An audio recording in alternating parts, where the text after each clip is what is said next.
Olá, seja bem-vindo à nossa terceira aula. Na nossa última aula abordamos alguns pontos do Código de Defesa do Consumidor. Falamos que o direito do consumidor é relativamente novo, pois surgiu em 1990. Antes do Código de Defesa do Consumidor, nós não tínhamos legislação que tratasse sobre o tema.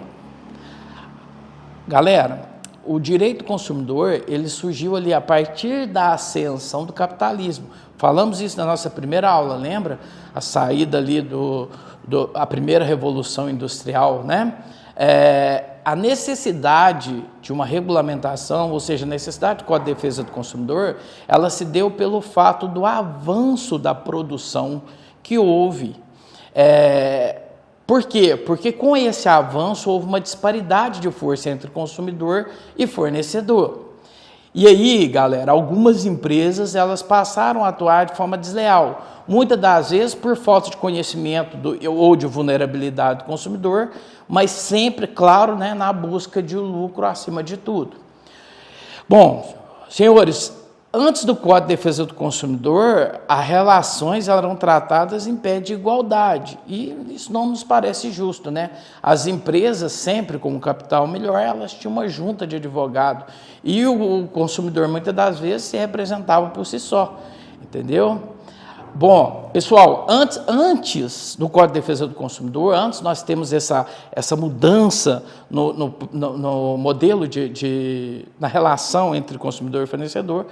Por exemplo, para você adquirir uma roupa, era necessário comprar o tecido, ir até a costureira e assim a roupa era fabricada, né? Com os detalhes ali pactuados entre as partes. Hoje, quem faz isso? No máximo, mandamos ajustar, né? E assim, as mulheres, porque os homens é o famoso cobriu-se, viu? Tá ótimo, né? Bom, ao consumidor final, não cabe mais, no atual modelo de negócio que a gente vive, a participação no processo de escolha de produto e seus componentes. E até mesmo a forma de pagamento. Você vê que hoje as formas de pagamento ela já é pré-agendada, né? Já está lá 10 vezes, 5 vezes, 3 vezes, com juros, sem juros, né? Então, pessoal, a ausência de participação do consumidor, ela dá origem a essa vulnerabilidade que quase sempre está relacionada a dois fatores. Quais são eles? O de que o consumidor somente pode adquirir ao contrato, e aí nós temos o exemplo disso, por exemplo, quando você vai contratar a internet, você chega lá e tem uns planos, você não pode participar da elaboração do contrato. E o de adquirir o produto sem um conhecimento específico, técnico, ou da qualidade da sua matéria-prima. Pessoal, essa etiqueta que vem na camisa, com, por exemplo, 95% de algodão, 5% de poliéster e o CNPJ da empresa, aquilo ali foi uma obrigação legal que o Código de Defesa do Consumidor implantou, porque antes nós nem sabíamos o tecido que estavam pondo no corpo, tá? Então, temos aí uma intervenção do Estado que chega e fala, opa, para aí, eu vou regulamentar esse negócio, eu vou reequilibrar essa relação contratual, e tratando os iguais com igualdade e os desiguais com desigualdade. E aí, no seu artigo 4 do Código de Defesa do Consumidor, ele vem e nos refuta essas vulnerabilidades, né? Não só no artigo 4, mas a Constituição em si, ela já trata isso como um princípio da isonomia, né? Tratar os iguais com igualdade e os desiguais com desigualdade. E aí, mais precisamente, no artigo 4 do Código de Defesa do Consumidor, ele trata o quê? Das vulnerabilidades que pode o consumidor ter. Podemos ter vulnerabilidade técnica, que é quando o fornecedor detém toda a informação da construção do produto. Nós podemos ter vulnerabilidade econômica, porque o fornecedor é economicamente mais poderoso do que o consumidor. Nós podemos ter a vulnerabilidade jurídica, porque é claro que as empresas têm toda uma junta de advogado, enquanto o fornecedor final, como eu já disse, era muitas das vezes representado por si só. E nós temos a quarta vulnerabilidade que começou agora. Com o quê? Com a quarta revolução industrial, que é a vulnerabilidade de informação, pessoal, que surgiu na era digital e está diretamente relacionada ao controle de informação. Um dos exemplos do combate à quarta vulnerabilidade é o Marco Civil da internet. Pessoal, Antes do Marco Civil da internet, era difícil demais a relação entre usuário e provedor. Era uma coisa absurda. Aí o Marco Civil da internet vem em seu artigo 4, inciso 8º, e fala o seguinte, os contratos de prestação de serviço entre provedores e usuários deverão conter informações claras, completa para coleta, uso, armazenamento, tratamento e proteção de dados pessoais. Em seu artigo 8º, ele nos remete que os contratos são nulos quando implicarem violação ao sigilo da comunicação, quando não oferecer o foro da discussão dentro do Brasil, né? E entre outros avanços tragos por esse dispositivo legal. Pessoal, um dos motivos que levaram ao bloqueio das contas da Starlink é isso, não ter o foro representante dentro do Brasil. O ordenamento jurídico brasileiro não permite, certo? Bom, galera, é inegável que a informação ela foi um marco das nossas vidas, em especial no direito do consumidor. Afinal de contas, as relações do consumo no âmbito digital é uma realidade que cresce a cada dia. No Covid, então, né, vimos aí o boom do comércio eletrônico. E aí eu pergunto a vocês já se deram conta de quantos contratos vocês celebram por dia, por mês ou por ano? Quando eu vou na padaria e peço um pãozinho e um café e um pingado, eu faço o quê? Eu faço um contrato de compra e venda. Vocês, estudantes da Unifenas, têm um contrato que um contrato estudantil com a FETA, né? Nós temos aí vários contratos, contrato de locação, compra e venda, comodato. A internet de vocês tem um contrato de comodato. Nós temos o contrato autônomo, contrato de trabalho, e ele se ramifica aí em vários outros contratos, né? Por tempo determinado, por contrato de experiência. E o mais novo agora, né, o recente, o contrato de teletrabalho, que é legal pra caramba. Então, assim, realizamos contratos, às vezes nem percebemos, né? Com a inovação tecnológica, era de se esperar que esses modelos de contrato eles fossem evoluindo, inclusive a forma de assinar os mesmos. Hoje, os contratos não são mais assinados fisicamente, e sim digitalmente. E aí entramos no outro tema da nossa matéria aqui. Como assim, professor, digitalmente? Pessoal, a assinatura digital ela já faz parte do nosso dia a dia e é plenamente válida no nosso ordenamento jurídico e nos tribunais, que já validaram esse entendimento. Vale ressaltar, tá, galera, que a validade do contrato, para ele ter validade, ele precisa respeitar os outros elementos e requisitos previstos no Código Civil, para ser mais específico no seu título 5, né? Que é o quê? Capacidade da parte, objeto lícito, não defesa em lei, etc. Por aí vai, né?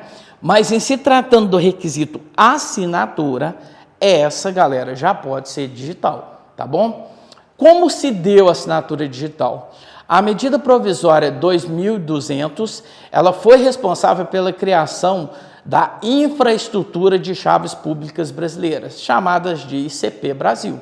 O ICP Brasil, ele consiste em um conjunto de entidades políticas, de normas, de regulamentos, de sistemas, de mecanismos criptográficos e técnicas de gestão, cuja finalidade é tornar a criptografia de chave pública acessível e viabilizar a sua utilização, sem deixar de garantir a autenticação exigida, né? Resumindo, o ICP Brasil ele é responsável pela coordenação e funcionamento desse mecanismo de assinatura digital no Brasil, certo? Professor, mas isso tem validade no mundo jurídico? Claro, galera, não só no mundo jurídico, mas em todos os países que reconhecem a entidade de assinatura ICP Brasil. E aí, a título de exemplo, todos os países da Europa, os Estados Unidos, a Suíça, o México, dentre tantos outros, já reconhecem, tá, a assinatura ICP Brasil. Uma das dificuldades que tivemos nesse sentido era a questão das assinaturas das testemunhas. Mas em 2018, o STJ entendeu que bastava a existência de um documento para que fosse constituído o direito e que a ausência da assinatura das testemunhas por si não era capaz de afastar a legitimidade do documento. Pessoal, vou dar um exemplo disso. Eu faço contrato com uma instituição de ensino, de educação. A gente muitas das vezes não tem assinatura da testemunha. Por quê? Porque a prestação de serviço em si, o aluno ir, ter o histórico escolar, ter nota por si só, já nos garante que esse contrato tem validade, certo? Bom, e aí, é claro e evidente que os desafios iriam acontecer. E na assinatura digital isso também não seria diferente, né?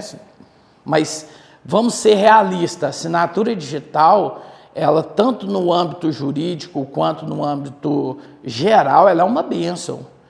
Galera, advogado, promotor, juiz, embargador, enfim, todo o nosso corpo jurídico, hoje, através de alguns cliques, ele pode assinar um documento. Isso proporciona celeridade aos processos. Então, o avanço da assinatura digital, ela possibilitou informatizar os processos judiciais.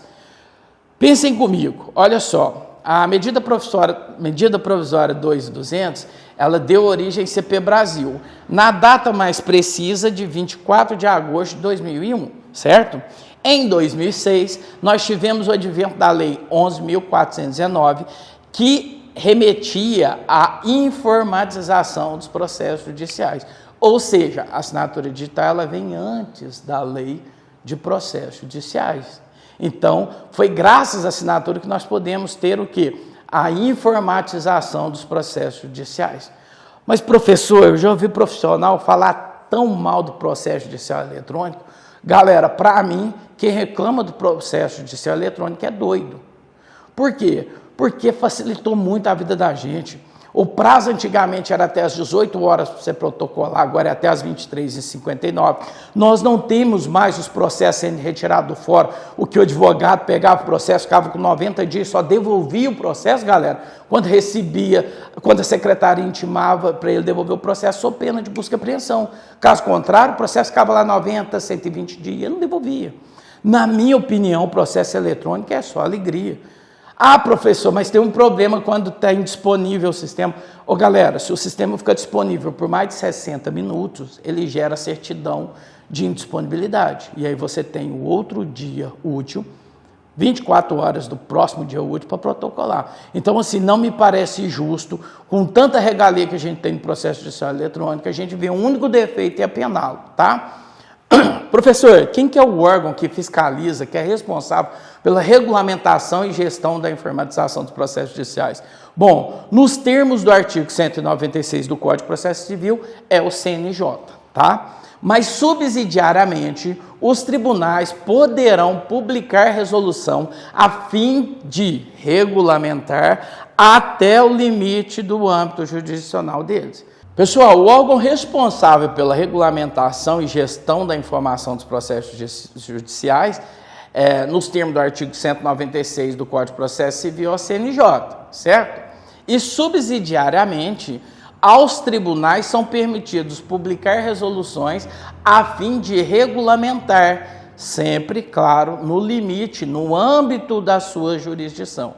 Como assim, professor? Explica isso aí melhor.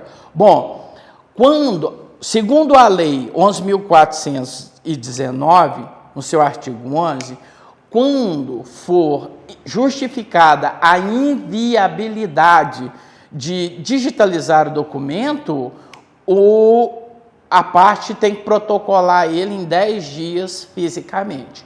Aí nós temos o quê? Uma regulamentação no Tribunal de Justiça de Minas Gerais que diz o seguinte: quando for justificada a inviabilidade de digitalização de documentos, o magistrado decidirá sobre a juntada física desses autos. Ou seja, a Lei 11.419 diz uma coisa, o Tribunal de Justiça de Minas Gerais veio e falou assim, não, eu entendo dessa outra forma, certo? Bom, pessoal, rapidinho, vamos fazer uma retrospectiva no sistema do processo. Bom, primeiro o processo começa manuscrito, livros, atos, o processo era todo físico, era uma coisa horrorosa. Depois, passamos para as máquinas de escrever e rapidamente passamos para o computador. Mesmo assim, o processo era físico, era horroroso. E aí, os tribunais, buscando uma celeridade, viu que há necessidade de uma evolução.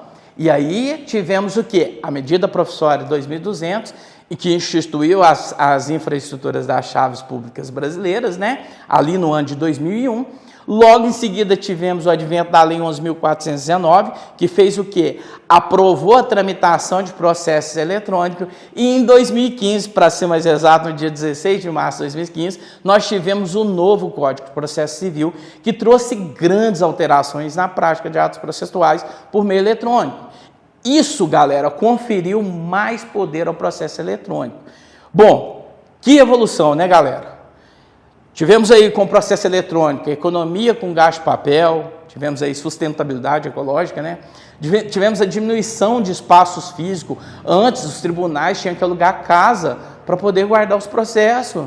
Tinha que ter desgaste de o veículo sair daqui, pegar aqui no fórum da sua cidade, levar o processo lá para o tribunal do seu estado, aí, no caso, nosso aqui em Minas Gerais, né, TJMG.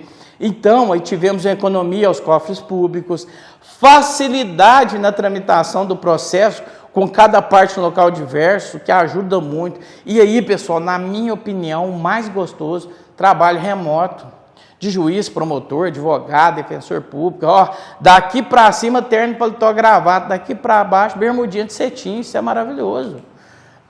Percebam, galera, que assinatura digital e processo eletrônico, eles são matérias que se completam. Nesse sentido, é impossível imaginar o processo eletrônico sem assinatura digital, certo? Então, quem pode ter assinatura digital? Qualquer pessoa. Claro que cada um tem que analisar a sua necessidade. Nós temos aí, ó, o certificado A1, A3, A4, desculpa. Nós temos certificado tipo S, nós temos certificado tipo T. Certificado tipo A1, A3 e A4 é os mais comuns. O advogado, ele usa o A3, tá, pessoal? Juiz, promotores também usam o A3, certo? O certificado tipo S, as empresas usam ele. É um certificado tipo security, então ele mantém a segurança de uma informação. Eu envio informação, se a outra pessoa não tiver um certificado tipo S, ela não consegue abrir essa informação. O certificado tipo T é o certificado temporário. Então é aquele certificado que faz a autenticação, por exemplo, daquela certidão que vale 90 dias, certo? Bom, continuando. Nós da área jurídica, como eu já disse, usamos o certificado A3, sabe? Essa assinatura ela fica num dispositivo, tá? Denominado de token e é protegida por senha, tá? E em caso de esquecimento, a gente tem um código PUC ali, mas esse aí já é um termo mais técnico, tá? Bom, para mim acessar o processo judicial eletrônico é recomendável, não obrigatório, mas eu recomendo que você tenha o Java instalado no seu computador. Outros requisitos importantes são os assinadores digitais, né? Temos aí o PJE Office, que é o mais usado ultimamente, né? Tínhamos o Shodo na Justiça do Trabalho, mas ele já está caindo em desuso, sendo substituído pelo PJE Office. Temos o WebSigner, que é para acesso ao eSign, né? A verdade, galera, é que como o CNJ não definiu as prerrogativas de cada acesso, cada tribunal escolheu um assinador para realizar acesso ao seu sistema. Por exemplo, a São Paulo, Santa Catarina, Bahia e Mato Grosso do Sul escolheu o SAID. Distrito Federal, Paraná, Goiás, Minas Gerais usou o ProJude. Minas usou o ProJude até 2010, tá, galera? E os tribunais federais, tribunais da Justiça Estadual do Tocantins, de Santa Catarina, Rio Grande do Sul, eles usavam o EPROC. E aí, em 2009, o que aconteceu? O CNJ, para corrigir essa bagunça, firmou um acordo com cooperativos e técnicos, né, incluindo todos os tribunais regionais federais para unificar a plataforma. E aí, galera, em 2010, o PJE, Minas, adotou o PJE. Porém, entretanto, todavia, eles estão migrando para o EPROC. E essa versão conta com inteligência artificial especialmente voltada para redação de textos jurídicos. Um pouquinho sobre os meios de provas no processo eletrônico, certo? Bom, galera, sabemos que o princípio da ampla defesa e do contraditório é a base do direito pátrio. O artigo 369 concede às partes o direito de empregar todos os meios legais para provar a verdade dos fatos, certo? Nesse sentido, é permitido a produção de prova por meio de documento eletrônico, claro.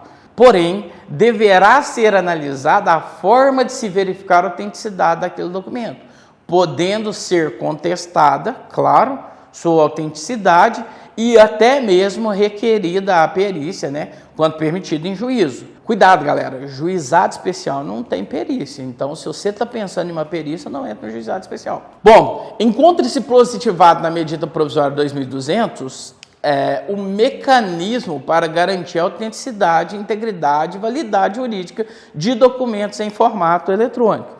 O artigo 10 da medida provisória, né, ele dispõe que os documentos produzidos na forma eletrônica, com utilização da assinatura digital, ele presume-se verdadeiro, certo? O processo judicial eletrônico, ele não veio aqui para reinventar a roda, não.